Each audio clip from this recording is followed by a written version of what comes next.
तो निरंतर कार्य करते भी नहीं, या कहना पड़ता है उठा करो, सुबह उठा करो, उठना चाहिए, पर आलस्य और प्रमाद का मारा हुआ बिस्तर छोड़ने को तैयार नहीं। आसन करने चाहिए, अरे उसकी क्या जरूरत है, हम तो स्वस्थ हैं। तुम ये नहीं जानते, जब तुम आसन करते हो तो तुम्हारे शरीर में 72,000 साइकिक पैथ, ये सूक्ष्म जो प्रवाह हैं, ये जो सूक्ष्म नाड़ियां हैं, इनके मार्ग खुलते जाते हैं। और इन्हीं 72,000 नाड़ियों में से 10 प्रमुख हैं, और इन 10 में से भी 3 सबसे प्रमुख हैं, और इन्हीं 3 प्रमुख नाड़ियों को हम कहते हैं ईड़ा, पिंगला और सुषुम्ना। जिसकी ईड़ा जागृत नहीं, जिसकी पिंगला जागृत नहीं, उनके मस्तिष्क और शरीर ठीक से कार्य नहीं कर सकते हैं। ऐसे बंदे जब ध्यान के लिए, सो कॉल्ड ध्यान के लिए बैठेंगे, थोड़ी ही देर में लय हो जाएगा, गए तंद्रा में, मन खो जाएगा, चेतना खो जाती है। और कई मूर्ख उस चेतना के खो जाने को ही ध्यान समझते हैं।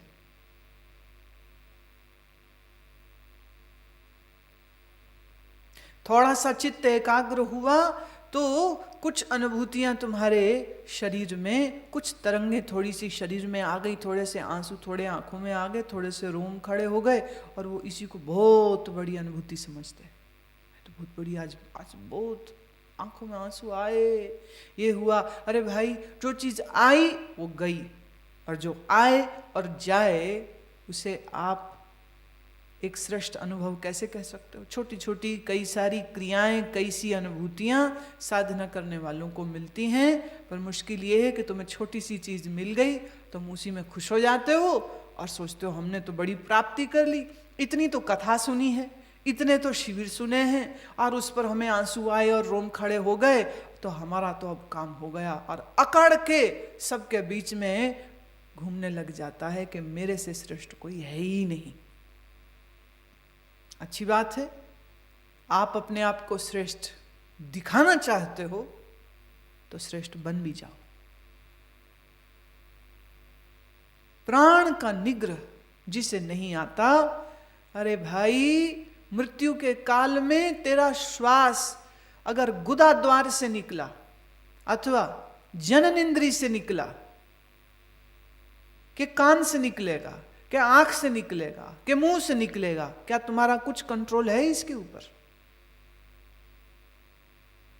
तुम्हें पता भी ना चलेगा बेहोशी से कहां निकल गया। और तुम्हारे प्राण अंतिम क्षण में शरीर के किस मार्ग से बाहर निकल रहे हैं, ये इस बात का संकेत होंगे कि तुम्हारा अगला जन्म कैसा होगा। जिनके, तुमने देखा, जिनके प्राण जब जाते हैं, अधिकतर लोगों का शौच, मल उस समय बाहर निकल जाता है, बहुत लोगों का पेशाब उस समय बाहर निकल जाता है। प्राण जननेंद्रिय से निकलेगा, पेशाब भी बाहर जाएगा, टट्टी बाहर निकलेगी, अगर गुदा द्वार से निकला वो पूरी थ्रस्ट, पूरी फोर्स से बाहर निकलता है। संकेत है ये इस बात का कि ये व्यक्ति सिर्फ शारीरिक आसक्ति में जिया है, और इसीलिए जिन इंद्रियों को उसने प्रमुखता दी है, उन्हीं द्वारों से उसके प्राण भी बाहर जाते हैं। Tibetan book of life and death में रिन्पो लिखते हैं कि जिनके प्राण गुदाद्वार अथवा जननेंद्रिय से निकलते हैं, वह पशु जगत में नीच स्थान में उनका जन्म होता है। जिनके प्राण आंखों से निकलते हैं, उनको हम तुलना अगर करें तो उनकी थोड़ी बेहतर स्थिति है, परंतु योगी का प्राण उसके ब्रह्मरंध्र से यहां से निकलता है, ना आंखों से। और गुदाद्वार और जननेंद्रिय तो भूल ही जाइए, वहां तो मतलब ही कोई नहीं। तो मृत्यु के काल में तुम्हारा प्राण कहां से निकलेगा, उसकी अगर तुम्हें जरा भी फिक्र है, तो तुम्हें जीते जी अपने प्राणों को आयाम, दिशा कैसे दी जाती है, प्राण कैसे शरीर में कार्य कर रहे हैं, उसकी समझ करनी होगी। और कृष्ण ने भले इतनी ही भर बात कह के अर्जुन को तो संतुष्टि हो गई, अधियज्ञो अहम मेवात्र, मैं ही अधियज्ञ हूं, पर इस अधियज्ञ ब्रह्म तक पहुंचने की जो यात्रा है, उस यात्रा के विषय में अब आने वाले अगले श्लोकों में भगवान ने और भी ज्यादा इस बात को स्पष्ट किया है, जिस बात को मैंने थोड़ा सा सार में आपको पहले ही बतला दिया है। श्लोक आता है, अंत काले च मामेव स्वर्ण मुक्त्वा कलेवरम यह प्रयाति स मद्भावम याति ना सत्यत्र संशयः। और जो पुरुष अंत काल में मेरे को ही स्मरण करता हुआ शरीर को त्याग कर जाता है, वह मेरे स्वरूप को प्राप्त होता है, इसमें कोई संशय नहीं। पर अंतकाल में ईश्वर का स्मरण करते हुए शरीर वही त्यागेगा जिसने जीते हुए अपने मन में उस प्यारे का स्मरण किया है, जिसने जीते हुए स्मरण किया पैसे, पुत्र, पौत्र, घर, मकान, दुकान, आश्रम का। अंतकाल में क्या वो ईश्वर का स्मरण करेगा? सडनली गियर चेंज कर देगा कि आप दुनिया नहीं स्मरण करता, अब मैं ईश्वर को स्मरण करता हूं? ऐसा चेंज होगा ही नहीं, नॉट पॉसिबल, नॉट पॉसिबल। अंत काले च मामेव स्मरण मुक्त्वा, जो अंत काल में मेरा स्मरण करता है वो मुझी को प्राप्त होता है। पर याद रहे वो अंत काल कब होगा कौन जानता है? किस दिन, किस घड़ी, किस महीने, किस साल में? मैंने पहले भी जिक्र किया था, इंटरनेट में एक साइट है deathclock.com, उसमें आप अपनी जन्म तिथि और दिन और साल डालिए और फिर वो कैलकुलेट करके आपको बता देता है कि आप अमुक वर्ष में मरोगे। वो कितना सच है कितना नहीं मैं ये तो नहीं जानती हूँ, पर निश्चित बड़ी रुचिकर बात है ये कि लोगों को इस बात की भी फिक्र होनी चाहिए। लोग पंडित जी से जाके ये पूछते मेरी शादी कब होगी, मेरी नौकरी कब लगेगी, मेरा लड़का कब होगा, मेरी ट्रांसफ़र कब होगी, मेरी सास कब मरेगी, ये तो पूछते हैं। पर जो पूछना चाहिए वो बुनियादी प्रश्न नहीं पूछते। और बुनियादी प्रश्न यह पूछना चाहिए कि हमारे पास जीवन कितना है, how long we will be living on this earth, कब तलक, प्रश्न यह पूछना चाहिए। क्योंकि श्वास के छूटते ही तुम्हारा घर, मकान, दुकान, बच्चे कच्चे, अरे भाई मृत्यु की घड़ी से थोड़ा पहले ही ऐसी बेहोशी छाती है, अभी भले सांस चल रहे हों लेकिन इस मरने वाले को सब भूल जाता, सब दिखना ही बंद हो जाता। जब बॉडी में यूरिया की परसेंटेज बढ़ जाए तो आदमी को ठीक से दिखाई ही नहीं देगा, सुनाई ही नहीं देगा। जब शरीर में फास्फोरस की परसेंटेज बढ़ जाए तो तुम्हारा शरीर ठीक से काम कैसे करेगा? तो देखना सुनना तो व्यक्ति का पहले ही खत्म हो जाता है। आदि बेहोशी में वो पहले ही छा जाता है। जैसे जैसे मृत्यु का क्षण नजदीक आता है बेहोशी और गहरी होती जाती है और फिर इसी बेहोशी में प्राण गए छुट्टी। अब कहां से निकले कैसे पता चलेगा बताओ मुझे?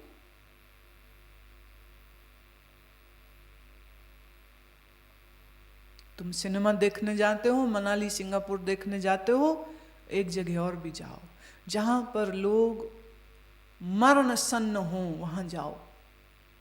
ऐसे मरणासन्न लोगों को देखो, वॉच देम, सी देम, और देखो और फिर समझो कि क्या पता भी चला उसके प्राण कहां से निकले। अधिकतर लोगों का मलमूत्र निकलता, अधिकतर लोगों का उस समय पर मलमूत्र निकल जाता है। अधिकतर लोगों के श्वास इन्हीं निचले द्वारों से निकलते।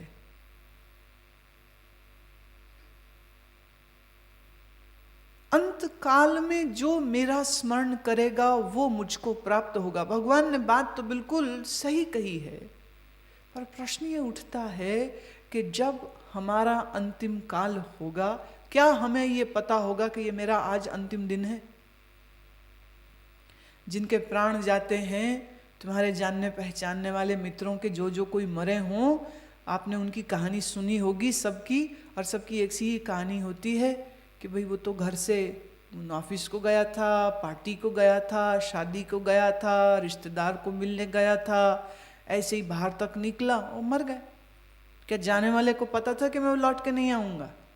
तो वो लोग जिनको तुम जानते थे, जो इस तरह मरे हैं कि उनको अपनी मृत्यु का कोई ज्ञान नहीं था, तो क्या आपको आपकी मृत्यु का ज्ञान होगा क्या?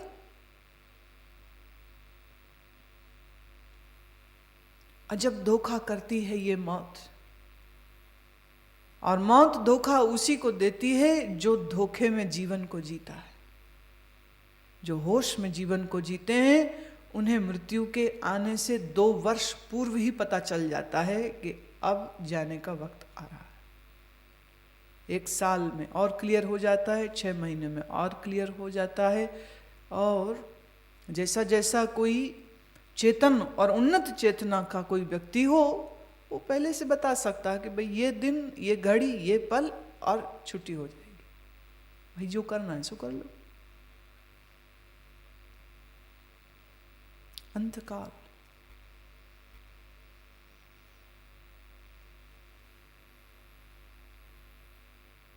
बहुत प्यारा एक शब्द आता है, कहते हैं अरी बाई, बाई मने माई, गोविंद नाम मत बिसरे। अरी बाई गोविंद नाम मत बिसरे। अरी बाई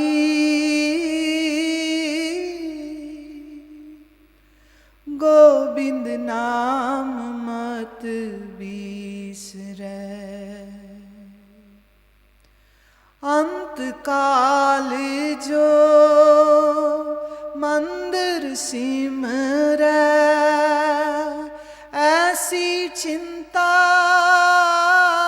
में जे मरे। प्रेत जोन वल वल योतरे, प्रेत जोन वल वल योतरे। अरी बाई गोविंद नाम मत बिसरे। अरी बाई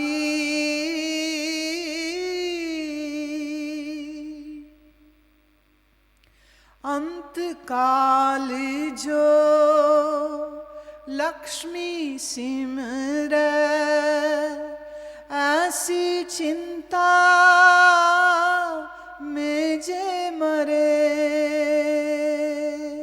सर्प जोन वल वल योतरे, सर्प जोन वल वल योतरे। अरी बाई गोविंद नाम मत बिसरे। अरी बाई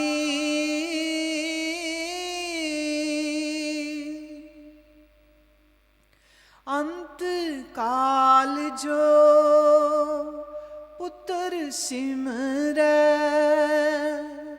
अंत काल जो पुत्र सिमरे। ऐसी चिंता में जे मरे।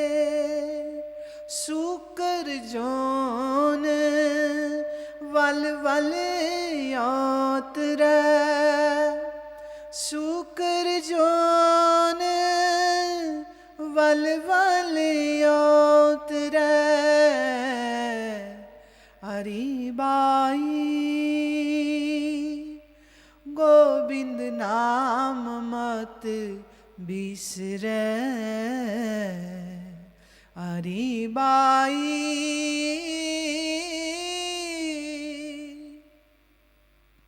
अंत काल जो नारायण सिमरै, ऐसी चिंता में जे मरे, अंत काल में नारायण का सुमिरन जो करे तो पीतंबर वाके हीरे बसे। बदत त्रिलोचन ते नर मुक्ता, बदत त्रिलोचन ते नर मुक्ता, पीतंबर वाके हियरे बसे, हरि बाई गोविंद नाम मत बिसरै, हरि बाई।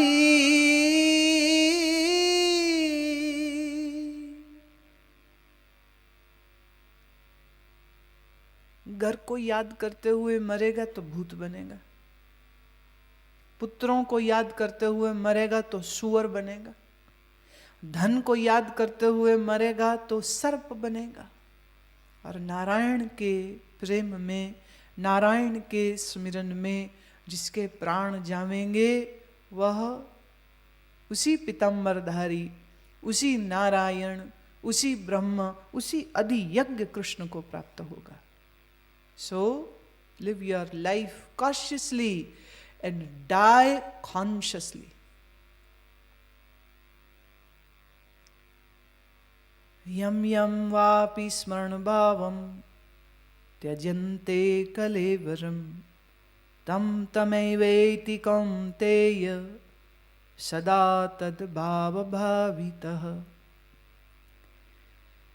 हे कुंती पुत्र अर्जुन, यह मनुष्य अंत काल में जिस जिस भी भाव को स्मरण करता हुआ शरीर को त्यागता है उसको ही प्राप्त होता है, और सदा उस ही भाव का चिंतन करता हुआ। किसका चिंतन करेगा? उसी को प्राप्त होगा। तुम पैसे को याद करते करते मरोगे तो ये पुरानी माइथोलॉजिकल ये चीज़ें हैं, these are the believes of the traditions of mythology, कि जो सर्प है वो हमेशा धन के ऊपर जाके बैठता है। ऐसा होता है या नहीं होता? Doesn't seems very logical, but this is something which needs to be explored. Something needs to be explored. जहाँ तक मुझे लगता है कि अक्सर पुराने समय में लोग अपना धन खजाना किसी न किसी ज़मीन में खोद के उसे छुपा के रखते थे, और सर्प जो हैं वो अक्सर ज़मीन में ही तो बिल बना लेते हैं। अब उनको वो बनी बनाई कहीं से, वो जहाँ आदमी ने अपना खजाना रखा है तो वो बिल तो बनी गई ना, वो जगह तो बन गई, तो सर्प को वहाँ जा कर के बैठने में सुविधा होती होगी। इट सीम्स लाइक दैट, जो मेरा दिमाग समझता है। सर्प को क्या लेना देना पैसे से? उसने क्या शॉपिंग करने जाना, मैकडोनल्ड से बर्गर खाने जाना? उसने सांप को क्या लेन देन पैसे से? सांप ने क्या ज्वेलरी को पहनना है? उसके तो कान ही नहीं होते, तो वो कहाँ पहनेगा? कुंडलों को कहाँ पहनेगा? तो उसको उससे कोई अर्थ नहीं है। पर यह है कि लोग अक्सर धन को छुपा के ज़मीन में रखते थे, और सर्प हमेशा ज़मीनों में रहते, हमेशा ज़मीनों में रहते हैं। यहाँ एक बार हमारे घर के बगीचे में पिछले तरफ एक सांप आ गया। यहाँ तो डरना नहीं, बहुत सांप है, बहुत सारे हैं, लेकिन अभी तक तो ऐसा कुछ दुर्घटना नहीं हुई है, आज तक नहीं हुई है। सर्प तो बहुत सारे हैं यहाँ पर, तो सर्प निकल आया। अब वो यहाँ वहाँ घूम रहा था, तो हमने बुलाया मालियों को कि भी देखो, इसके पहले कि ये लगता है कि लोग कई दफ़े सांप के कटने से कम और सांप के डर से ज़्यादा मर जाते हैं, तो भाई इसको थोड़ा यहाँ से निकाल देते हैं। तो जब तक वो माली आए तब तक मेरे देखते देखते वो एक क्यारी में घुसा, और हम बिल्कुल नज़र लगा के बैठे हैं ताकि अगर इधर उधर जाए तो पता चले किधर को गया। अब वो क्यारी में गया और फिर बस गया तो पता ही न चला गया कहाँ पर। फिर लगे ढूंढने, क्यारी को खोल खोल के देखे, सांप तो है ही नहीं। 2-2.5 फीट लंबा सांप कहाँ गया? जमीन के अंदर घुस जाता और अंदर अंदर से ही निकल जाता। तो सर्प जो है वो जमीन में रहना पसंद करते हैं, ठंडी होती है जमीन उनके लिए। तो शायद इसको जोड़ के उन्होंने यह बात कही कि जो धन का स्मरण करता हुआ मरेगा वो सर्प ही होगा। So don't take it literally. It doesn't mean that ये सांप ही बनेगा। सच तो यह है कि जो सांप हैं वो इतने मासूम होते हैं और आदमी से अक्सर डर जाते हैं, और डर के मारे ही आगे से काटते हैं उन्हें, वो हमला पहले करते कि ये नहीं तो मुझे मारेगा वो। तो ये तो सर्वाइवल इंस्टिंक्ट होता है उनका। Only the angry snakes are the scorpions, they are very angry, they are angry without any reason. और मेरे को एक बात बताइए, सांपों की हजारों जातियां हैं, उनमें सिर्फ 2 या 4 ही ऐसी हैं जो बहुत गुस्से वाली हैं और बिना कारण भी किसी को काट देंगी। लेकिन आदमियों की जाति में तुम्हें करोड़ों ऐसे मिल जाएंगे जो डसने को तैयार हैं, काटने को तैयार हैं, मारने को तैयार बैठे हुए, लिपट के यूं अजगर की तरह दम घोट देते हैं। जो धन का सुमिरन करे सर्प होगा, पुत्रों का स्मरण करे सुअर होगा। सुअर एक समय में 12, 15, 20 बच्चों को जन्म दे देते। सुअर जैसा जीवन तो जी रहा है तो फिर सुअर ही बन जा। एक तंज है, it is a satire, it is a satire, it is not a scientific statement, it is just a satire. ये एक तंज हो रहा है, ये एक मजाक उड़ाया जा रहा है। जो घर का स्मरण करे भूत बनेगा, घर को छोड़ेगा ही नहीं ना, घर में ही रहेगा फिर तो। और जो नारायण का सुमिरन करेगा सो नारायण को ही पहुंचेगा, उसी को मिलेगा। तो यम यम, जिस जिस, वा अपि भावम, जिस जिस भाव का स्मरण करता है और स्मरण करते हुए इस कलेवर, कलेवर माने इस शरीर को त्यागता है, तम तमे वैति, उसको, यम यम जिस जिसको, तम तम उसको वो प्राप्त हो जाएगा। तुमने देखा होगा तो घरों में जो पोते या दोहते या बेटियां आती हैं तो कहते ये इसकी शक्ल बुआ से बड़ी मिलती है, इसकी दादे से शक्ल मिलती है, इसकी परनाने से शक्ल मिलती है। तो तुम्हें अपनी पिछली 2 पीढ़ियों का ही पता होता, उसके पहले वालों का तो कुछ पता है नहीं। पर सच तो ये है, तुम ही तुम्हारे ही वंशों में बार बार जन्म लेते रहते हो।